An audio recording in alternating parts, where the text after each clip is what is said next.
بشيرا ونذيرا وداعيا إلى الله بإذنه وسراجا منيرا. أما بعد، أعوذ بالله من الشيطان الرجيم. بسم الله الرحمن الرحيم. إنما المؤمنون الذين إذا ذكر الله وجلت قلوبهم وإذا تليت عليهم آياتنا زادتهم إيمانا وعلى ربهم يتوكلون. وقال في موضع آخر: ولقد ذرأنا لجهنم كثيرا من الجن والإنس لهم قلوب لا يفقهون بها ولهم أعين لا يبصرون بها ولهم آذان لا يسمعون بها أولئك كالأنعام بل هم أضل أولئك هم الخاسرون. میرے عزیز طلباء اور میرے ایمانی و دینی بھائیوں، یہ مذاکرے کی مجلس، یہ دینی مجلس، یہ ایمانی مجلس، یہ نورانی مجلس ہے، جس میں ہم اپنے ایمان کا جائزہ لینے کے لیے، اپنے ایمان کا محاسبہ کرنے کے لیے، اس دنیاوی زندگی میں رہ کر اپنے آخرت کی تیاری کرنے کے لیے یہاں پر جمع ہوئے ہیں۔ اس وقت ہمارے سامنے جو سب سے اہم مسئلہ ہے وہ پروردگار کی شناسائی کا مسئلہ ہے۔ سب سے اہم مسئلہ ہے وہ اپنے نبی محمد عربی صلی اللہ علیہ وسلم سے قلبی تعلق کا مسئلہ ہے۔ اس وقت جو سب سے اہم مسئلہ ہے وہ مسئلہ یہ ہے کہ نوجوانوں کو اللہ اور اس کے رسول کی محبت سے آراستہ کیا جائے۔ اس وقت جتنی تیزی کے ساتھ یہ نوجوان نسل اللہ اور اس کے رسول صلی اللہ علیہ وسلم سے بیزاری کا ثبوت پیش کر رہی ہے، شاید کہ اس کی مثالیں گزشتہ زمانوں میں نہیں پائی جاتی ہیں۔ یقیناً مسجدیں آباد ہو رہی ہیں، مدرسے آباد ہو رہے ہیں، لیکن سب سے بڑی کمی جو پائی جا رہی ہے وہ کمی ان کے گارجن کی طرف سے، ان کے والدین کی طرف سے یہ ہے کہ انہوں نے اپنے اولاد کی طرف، اپنے نئی نسل کی طرف، ان کے عقیدے کی طرف، اللہ اور اس کے رسول کی محبت کی طرف کبھی توجہ نہیں کرنے کی کوشش کی۔ آج دنیا میں جو فسادات مچ رہے ہیں، جو اضطرابات اور پریشانیاں آ رہی ہیں، یہ ایسا نہیں ہے کہ یہ اتفاقی طور پر وجود میں آ رہی ہیں۔ کوئی چیز اتفاق میں نہیں آتی ہے۔ انسان اگر اپنا عمل غلط کرتا ہے من جانب اللہ عذاب کا سامنا کرنا پڑے گا۔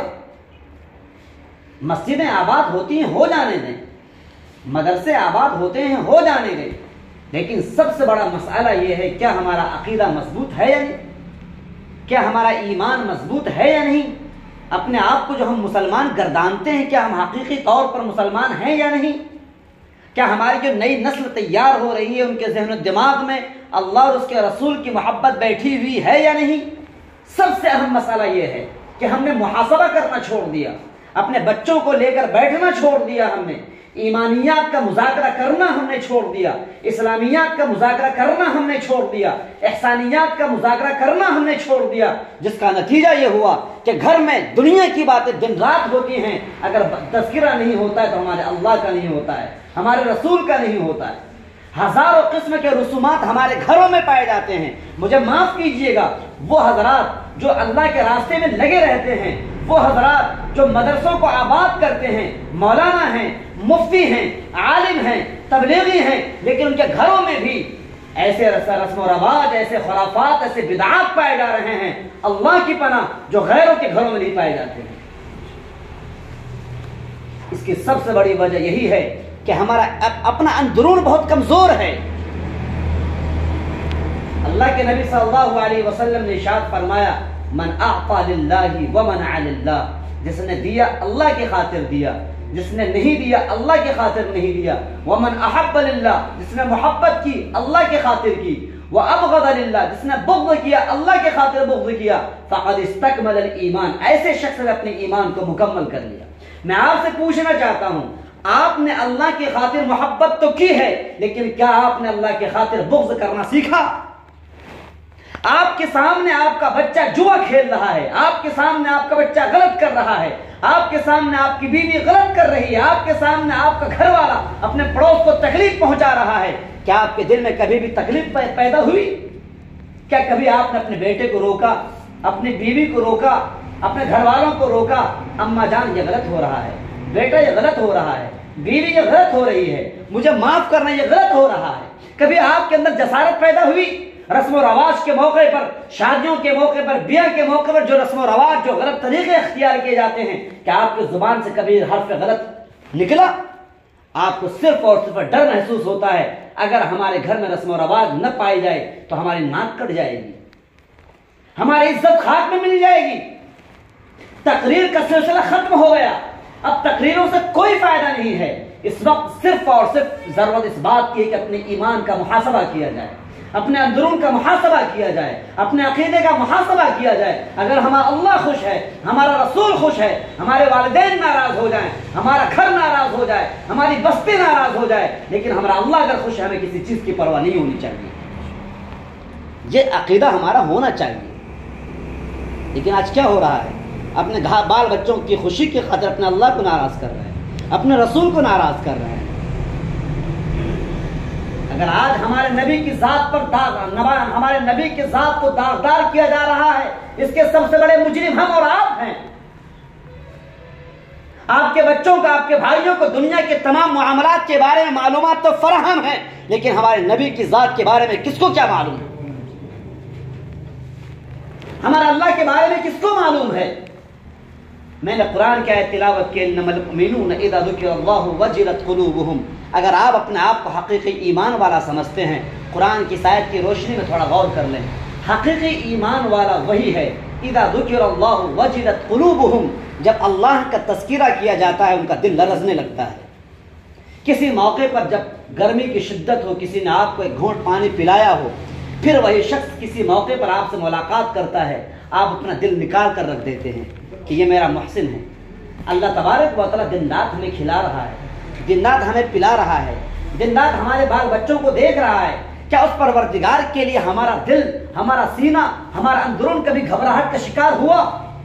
دن رات اللہ تبارک و تعالیٰ کا تذکرہ تو ہوتا ہے، لیکن اس طور پر ہم نے کبھی سوچا کہ ہمارے اس محسن کا تذکرہ ہو رہا ہے، جو محسن ہمیں کھلاتا ہے، جو محسن ہمارے باپ کو کھلاتا ہے، جو محسن ہماری ماں کو کھلاتا ہے، جو محسن ہمارے گھر والوں کو کھلاتا ہے؟ کیا اس طرح سے کبھی ہم نے غور کرنے کی کوشش کی؟ نہیں کی۔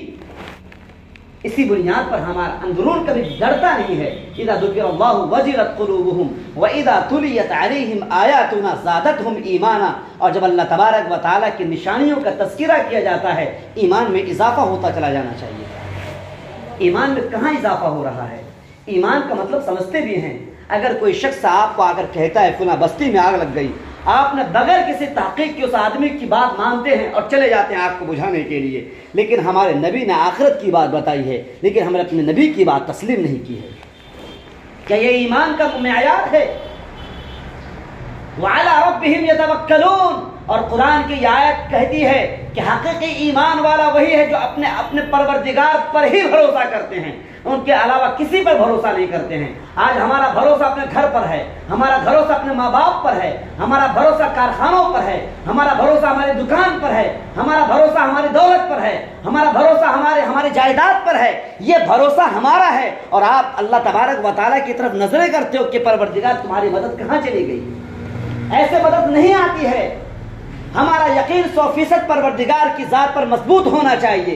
یاد رہے قرآن کی دوسری آیت میں ہے، اگر ہم نے اپنے ہاتھ کا استعمال صحیح نہیں کیا، اپنے کانوں کا استعمال صحیح نہیں کیا، اپنے دل کا استعمال صحیح نہیں کیا، اپنے دماغ کا استعمال صحیح نہیں کیا، قرآن کی روشنی میں، قرآن کی نظر میں ہم جانور ہیں، بلکہ جانور سے بھی گئے گزرے ہیں۔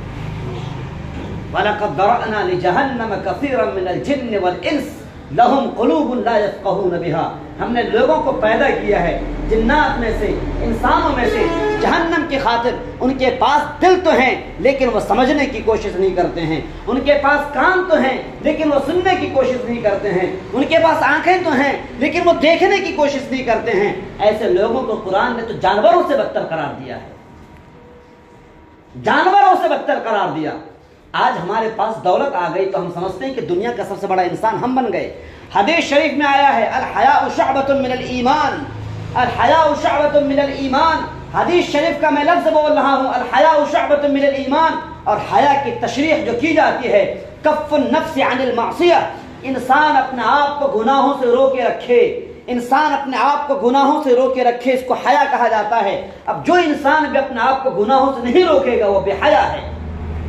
ہم نے تو یہ سمجھ لیا ہے جو کھڑے ہو کر پیشاب کرے وہ بے حیا ہے، لیکن حدیث شریف کی روشنی میں ہر وہ شخص بے حیا ہے جو غلط کام کرتا ہے۔ نماز چھوڑنے والا بے حیا، شراب پینے والا بے حیا، غیبت کرنے والا بے حیا، چغلی کرنے والا بے حیا، غلط رسم و رواج کو فروغ دینے والا بے حیا، اگرچہ وہ دنیاوی اعتبار سے کروڑ پتی کیوں نہ ہو، لکھ پتی کیوں نہ ہو، بنگلوں میں رہتا ہو، لیکن حدیث شریف کی روشنی میں ایسا شخص بے غیرت ہے، بے حیا ہے، ضمیر فروش ہے۔ یہ ایمان جب تک ہمارا مضبوط نہیں ہوگا، یاد رہے حضرت مولانا علی رحمۃ اللہ علیہ نے ارشاد فرمایا ہے کہ ایمان دو طرح کا ہوا کرتا ہے۔ ایک ایمان تو ایک شیر تو وہ ہوا کرتا ہے جس کے اندر بھوسا بھرا ہوتا ہے، بچہ اس شیر سے لڑتا ہے، اس کو گراتا ہے، اس پر چڑھتا ہے، اس شیر سے کوئی بھی نہیں گھبراتا ہے۔ لیکن وہیں دوسرا شیر وہ ہوتا ہے جس کے اندر روح ہوتی ہے، جان ہوتی ہے، اس شیر سے دنیا گھبراتی ہے، انسان بھاگتا ہے۔ صحابہ کرام کا ایمان حقیقی شیر کی طرح تھا اور ہمارا ایمان بناوٹی شیر کی طرح ہے۔ صحابہ کرام سے دنیا گھبراتی تھی، ان کے پاس کیا ہوا کرتا تھا؟ کیا بلڈنگیں تھیں؟ کیا پیسے تھے؟ کیا چار چکے تھے؟ کیا گاڑیاں تھیں؟ کچھ بھی نہیں تھا۔ اس کے باوجود بھی قیصر رومن امپائر اور پرشین امپائر ان کے اپنے گھٹنوں پر ٹیکنے پر مجبور ہو گئے۔ لیکن ہمارے پاس کیا نہیں ہے؟ دولت ہمارے پاس، پیسے ہمارے پاس، گاڑیاں ہمارے پاس، بلڈنگیں ہمارے پاس، لیکن آج ہم دنیا کی ٹھوکروں پر کیوں مر رہے ہیں؟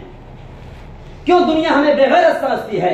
گھٹا سر پہ ادبار کی چھا رہی ہے، فلا کا سما اپنا دکھلا رہی ہے، نحوست پسو پیش منڈلا رہی ہے، چپو راست سے یہ صدا آ رہی ہے کہ کل کون تھے آج کیا ہو گئے تم، ابھی جاگتے تھے ابھی سو گئے تم۔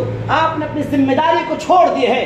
ذمہ داری تو یہ تھی کہ آپ کے سامنے غلط ہو رہا ہے، اس کو اپنے ہاتھ سے روکو، اپنی زبان سے روکو۔ لوگوں نے نماز پڑھنا چھوڑ دیا ہے، اب ان کو نماز کی تلقین کرو۔ آپ کے پڑوس میں اگر غیر مسلم بھی زندگی گزار رہا ہے، اگر وہ پیاسا ہے ان کو پانی پلاؤ، ننگا ہے ان کو کپڑا پہناؤ۔ یا مجھے معاف کیجیے گا اے تبلیغیوں، میں خود تبلیغی ہوں، آپ بھی تبلیغی ہیں، مجھے معاف کیجیے گا، ہمارا تبلیغ کا دائرہ تنگ ہو چکا ہے۔ تبلیغ کا دائرہ وسیع ہونا چاہیے تھا۔ اگر ہم گشت کا کام اپنوں میں کرتے ہیں تو گشت کا کام غیروں میں بھی ہونا چاہیے تھا، لیکن غیروں کو ہم نے چھوڑ دیا۔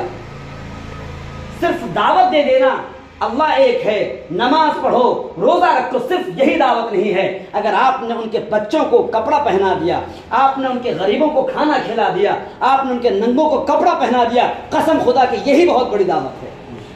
لیکن آج ہم نے کہاں ایسا کیا ہے؟ لہذا آج ہم میں سے ہر ایک کو یہ عہد کرنا پڑے گا اس جمعے کی افتتاح کے موقع پر، پہلی نماز یہاں ہو رہی جمعے کی، کہ انشاءاللہ ہم اپنوں کے ساتھ ساتھ غیروں کو بھی خوش کرنے کی کوشش کریں گے۔ خوش کرنے کا مطلب یہ ہرگز نہیں سمجھ لیجئے گا کہ اپنے عقیدے کو چھوڑ دیں ان کو خوش کرنے کے لیے۔